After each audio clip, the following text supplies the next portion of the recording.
বিভিন্ন ফল রাখা। এই যে আই থিঙ্ক এটা মনে হয় নাড়ু টাইপের কোনো কিছু, জানি না। ফ্রেশ অরেঞ্জ জুস, এই যে মেশিন থেকে সরাসরি তৈরি হয়। এই যে ফ্রেশ অরেঞ্জ জুস একদম। চলুন দেখি, খুঁজে দেখি কোনটার কী দাম। হ্যাঁ, আমি মূলত যেটা নিতে আসছি। ওকে, দেখি।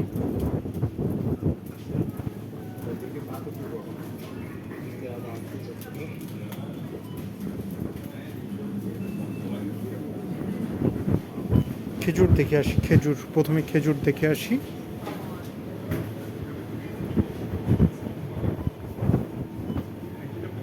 ওকে, খেজুরের দাম দেখছেন অল্প।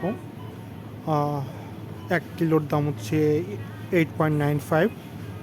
আর মূলত এই প্যাকেটগুলোতে অল্প করে আছে, যেটার দাম হচ্ছে 1.79।